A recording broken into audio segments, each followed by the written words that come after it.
Hi everyone. We are BML Plus, and we're a group of international. We're an international group, sorry, of artists and anthropologists. I'm Beatrice. I'm junior lecturer at the UVA, and I'm based in Amsterdam. Marta is here presenting with me, PhD candidate and researcher based in Porto, and Lucien, who's actually behind this whole amazing presentation that you're going to see, and also, of course, the project, who's a visual artist and based in Timisoara. So as mentioned already, we live in different countries. We actually also work, we have different professions, different careers. And while discussing, we actually figured out that we share all the same interest, of course, in trying to deeply understand and try to find and design solutions for some issues related to social inclusion that we see in our countries. So because of this shared interest and inspired by the experiences of people around us and friends, we actually decided to focus our research for this project on migrant working mothers in Amsterdam, in Timisoara, and in Porto. So migrant working moms were actually an accessible group for us because we all kind of know one in our life. And we were interested in exploring with them the theme of social exclusion. So how do they face it?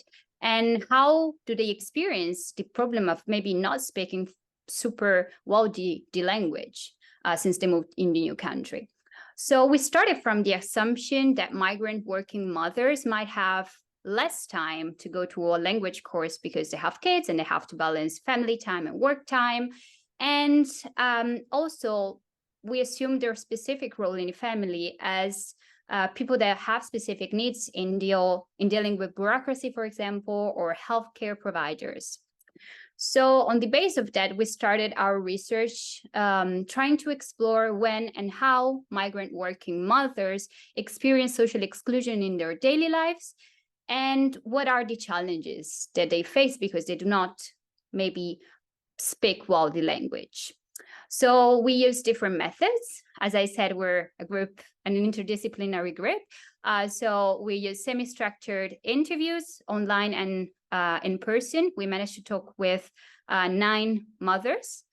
And we got in contact with using snowball method.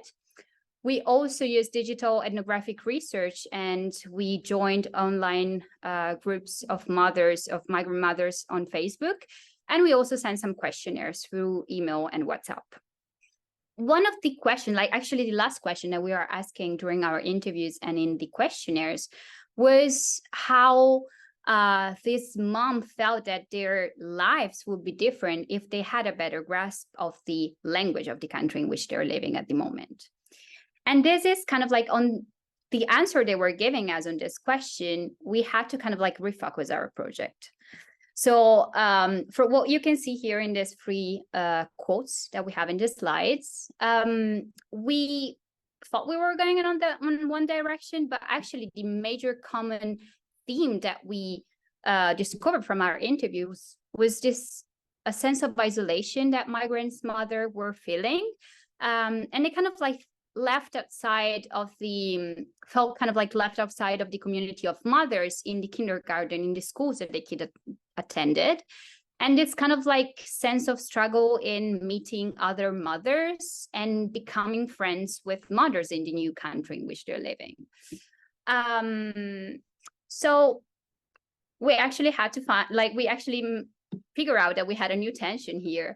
So on the basis of the findings, we decided to refocus our research and on the feeling of social isolation and exclusion that mothers feel because of language and cultural barrier, specifically in activities related to kids' health and education. That's the new focus, the new tension that we try to solve. And so we also had to come up with a different question. And our project question actually is how might we improve social inclusion for working migrant mothers and give them a space to acquire the language within their busy schedule, but also enhancing social cohesion in the local communities and in schools. So we went back to the data that we collected, we went back to our interviews, we brainstormed, we discussed, and basically from the understanding that we got of the needs of the mothers that we talked to, we proposed the solution that Marta is actually going to take over now and present you. Thank you so much, Bea.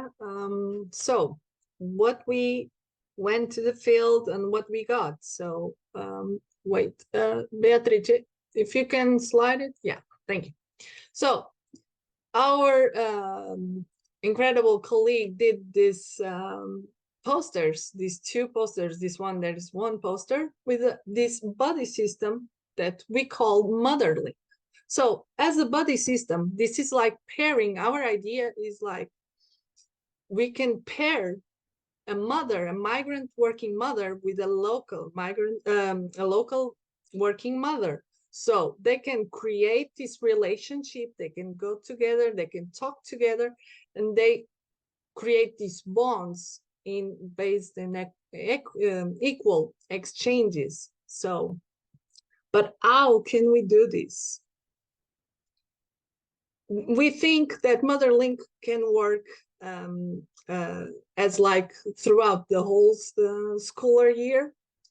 So with possible of summer events or camps in the beginning, in the beginning, you can have this matching day where mothers are paired with their interests with the same interests, or if, for example, if the kids already, they go along really well, so they can also get together and be a pair.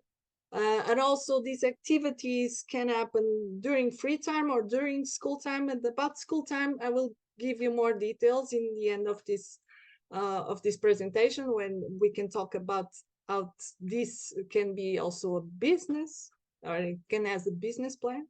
But also, so we can say this can be something that mothers, they go along, they talk to each other, they communicate with each other in these activities, play themed or food themed. So, and how can we go for our stakeholders? Our stakeholders, we think they're like kindergartens and day schools.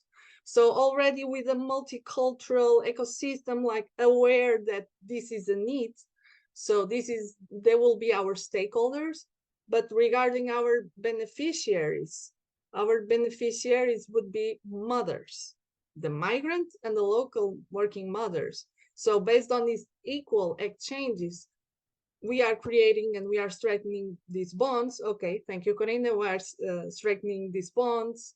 We are promoting this social inclusion, because mothers, they are sharing information, they are sharing new tips on how to deal and navigate through the city, how to acquire this language. So we are talking about social cohesion also with parents.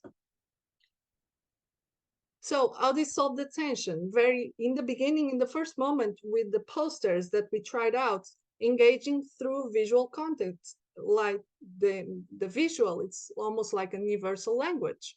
So it's at the first beginning, they can communicate it with these local, with these migrant moms.